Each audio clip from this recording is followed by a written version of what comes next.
The Panama Canal is one of the true great success stories of the ability of human beings to alter the earth for the benefit of human beings.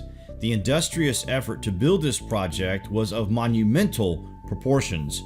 Originally a French idea that ran into the ground before the US acquisition of the project, it took 10 years to build at a cost of $10 billion in today's money. It took 100,000 men to oversee the project, of which around 30,000 perished. The canal is one of the true marvels of human engineering, stretching 51 miles to connect the Atlantic and Pacific Oceans. What if we were to tell you that there is evidence in the Egyptian region that looks uncanny to this project? Using Google Earth, we can see that there is a real possibility that there was a similar type of project in Egypt in the very distant past. So wait till you hear this. It is incredible to think that this may be true, that there was a canal that was even larger than the one we see at Panama thousands and thousands of years ago. But if you look closely at these anomalies, then it's hard not to suggest that this could have been an ancient waterway.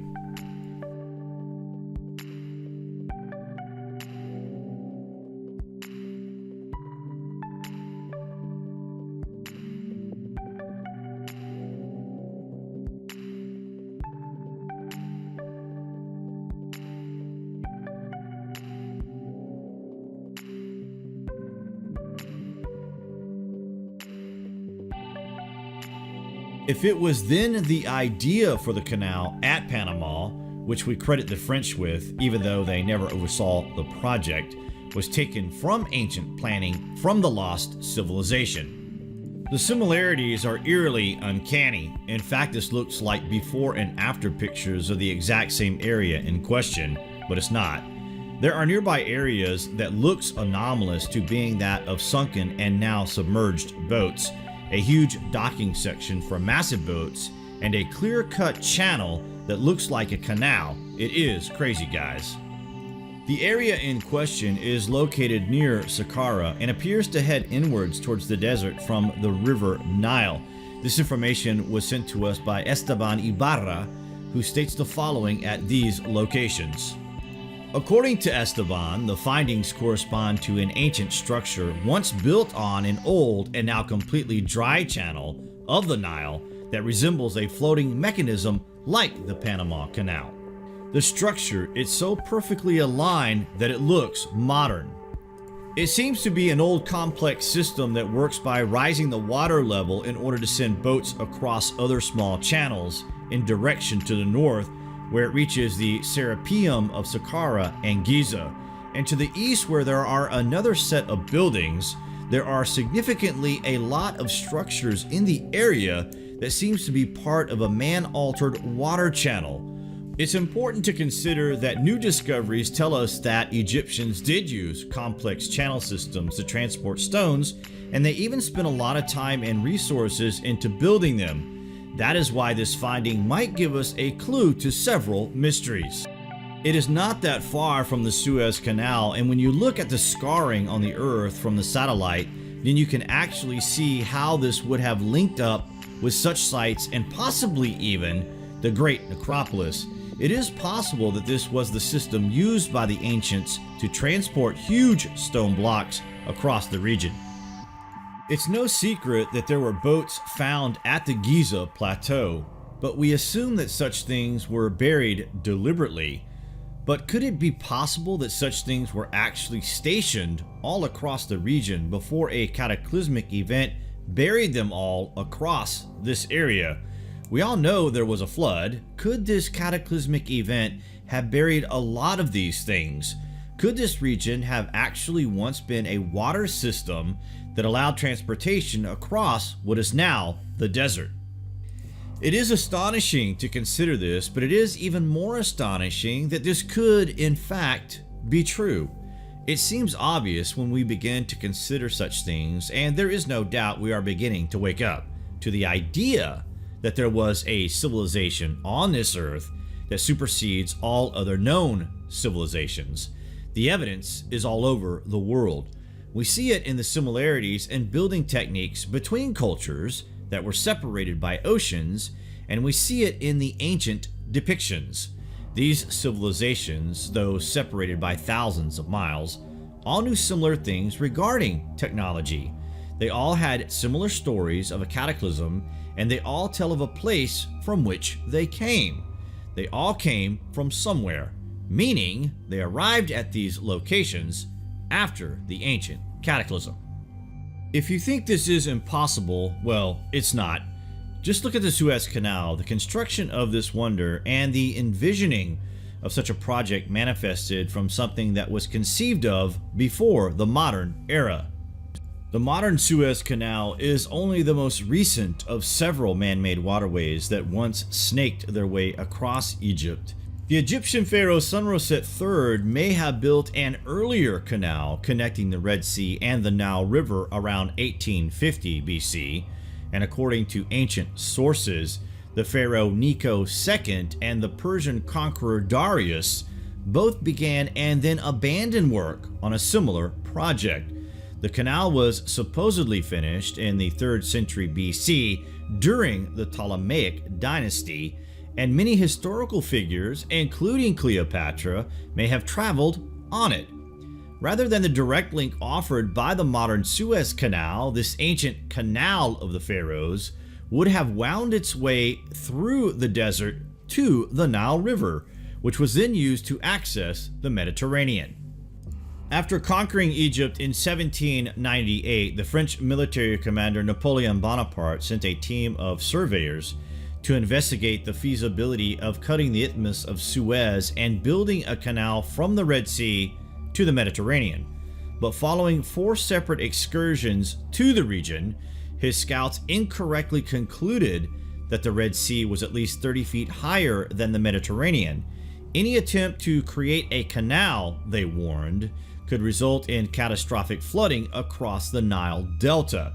The surveyors' faulty calculations were enough to scare Napoleon away from the project, and plans for a canal stalled until 1847, when a team of researchers finally confirmed that there was no serious difference in altitude between the Mediterranean and Red Seas. As the Suez Canal neared completion in 1869, French sculptor Frédéric Augustus Bartholdi tried to convince Ferdinand de Lesseps and the Egyptian government to let him build a sculpture called Egypt Bringing Light to Asia at its Mediterranean entrance. Inspired by the ancient Colossus of Rhodes, Bartholdi envisioned a 90-foot tall statue of a woman clothed in Egyptian peasant robes and holding a massive torch, which would also serve as a lighthouse to guide ships into the canal. The project never materialized, but Bartholdi continued shopping the idea for his statue, and in 1886 he finally unveiled a completed version in New York Harbor, officially called Liberty Enlightening the World. The monument has since become better known as the Statue of Liberty. In 1956, the Suez Canal was at the center of a brief war between Egypt and the combined forces of Britain, France, and Israel. The conflict had its origin in Britain's military occupation of the Canal Zone, which had continued even after Egypt gained independence in 1922. Many Egyptians resented the lingering colonial influence, and tensions finally boiled over in July 1956, when Egyptian President Gamal Abdel Nasser nationalized the Suez Canal, supposedly to help fund a dam across the Nile River. In what became known as the Suez Crisis, a combined British, Israeli, and French force launched an attack on Egypt in October 1956. The Europeans succeeded in advancing close to the canal, but later withdrew from Egypt in disgrace following condemnation from the United States and the threat of nuclear retaliation from the Soviet Union. British Prime Minister Anthony Eden resigned in the wake of the scandal, and the Suez Canal was left under Egyptian control. So there you have it, guys. This place is obviously of major strategic importance. The new era and the ancient eras cross paths in these sorts of projects. Don't you think it's all connected somehow?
We know it sounds crazy, guys, but it might just be crazy enough to be true. So we'd be crazy not to consider this a possibility.